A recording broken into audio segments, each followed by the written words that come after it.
In our last stop, we wandered through California, a land known for its golden coast and silver screens, but also for its ghost towns, haunted lodges, and lingering spirits of Hollywood's brightest stars. From the cursed ruins of Bodie to the tragic child ghost of the Brookdale Lodge and the glamorous yet haunted Roosevelt Hotel, California showed us that even beneath the glitter, shadows wait. Now, our haunted road trip rolls into Wyoming, a state defined by vast skies, jagged peaks, and landscapes that feel endless. At first glance, it's a place of quiet beauty, but history here was written in hardship, violence, and loss.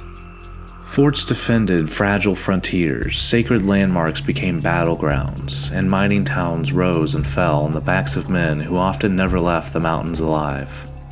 These stories of struggle carved scars into the land, scars that many say never healed.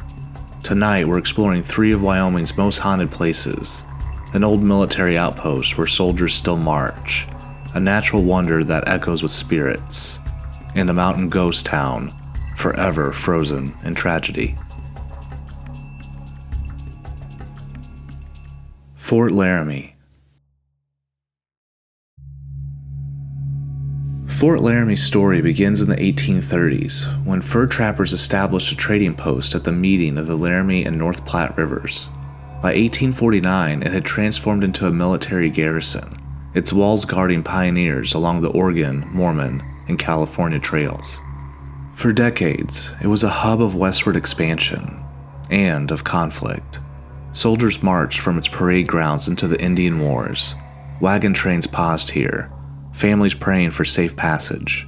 Treaties were signed in its halls, and battles were prepared just outside its gates. But while its cannons have long fallen silent, Fort Laramie has never truly emptied. Visitors often speak of phantom footsteps echoing on cobblestones where no boots walk. Rangers patrolling after dark have reported the sounds of muskets being loaded, the metallic click of weapons readying for a fight that never comes. On foggy mornings, witnesses claim to see soldiers in Union blues pacing the old barracks, only for them to fade like smoke when approached. One of the fort's most enduring legends is the Lady in Green. She has been seen drifting across the grounds in a flowing dress, her presence both mournful and serene. Some say she was the wife of an officer who died suddenly on the frontier. Others suggest she is the embodiment of countless women who endured grief within the fort's walls, burying children, husbands, and fathers in its nearby cemetery. Those who have seen her often describe a sharp drop in temperature, the scent of lilacs, and a profound sadness that clings even after she vanishes. The hospital is perhaps the most unsettling building. Visitors stepping inside describe sudden waves of nausea, icy chills, and the uncanny sense of being watched.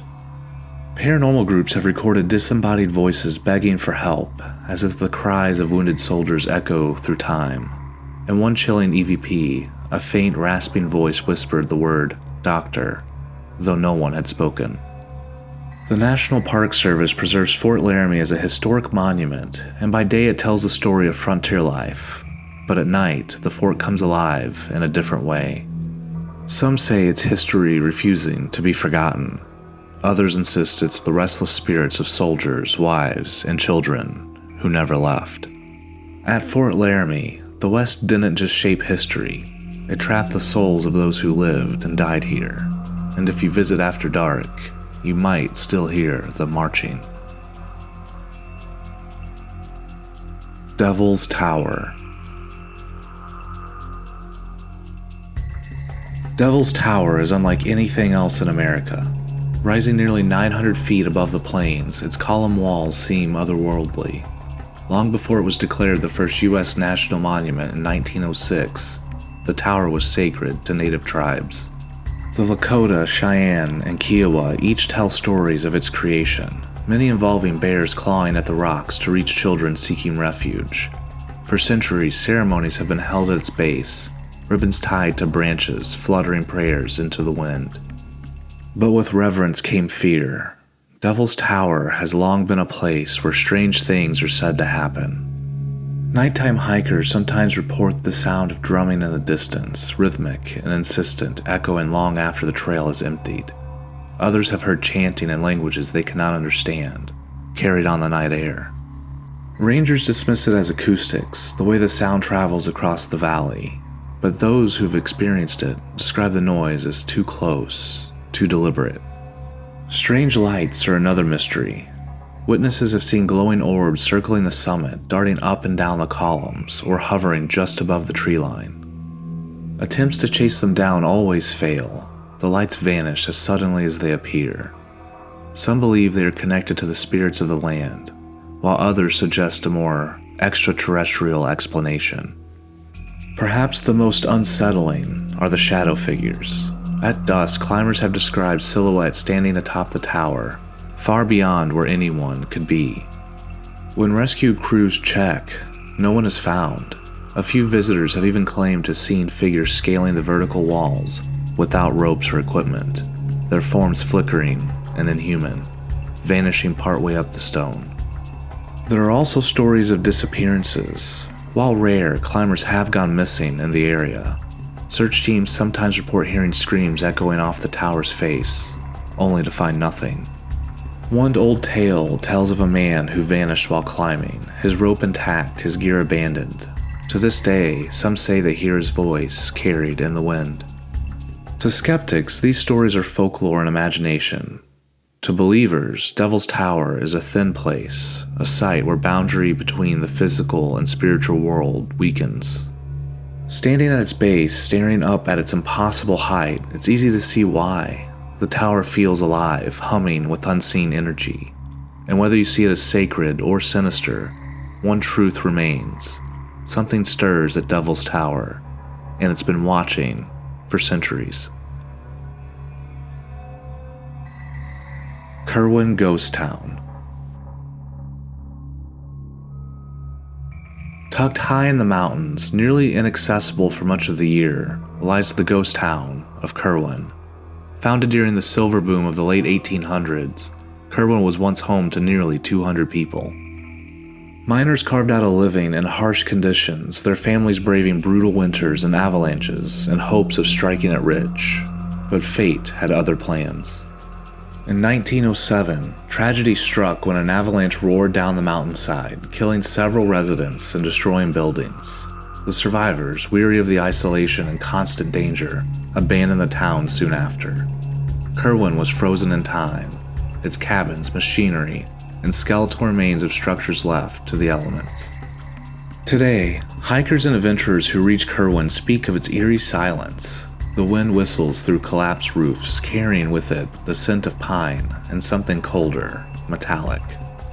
Visitors often describe sudden temperature drops and a pressing sense of unease, as though unseen eyes are watching from the timberline.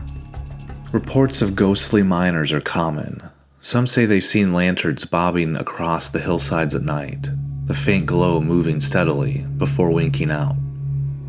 Others hear the rhythmic clang of picks and hammers echoing from the mountainsides long after work should have ended. Paranormal groups have recorded strange anomalies, orbs of light captured on camera, whispers caught on recorders, even the sound of boots crunching snow when no one else is present. One of the most famous connections to Kirwin is that of Amelia Earhart. In the 1930s, she and her husband had plans to build a cabin here as a mountain retreat. Construction began, but her disappearance in 1937 ended the project. The cabin stands still unfinished, lending a chilling what-if to the site.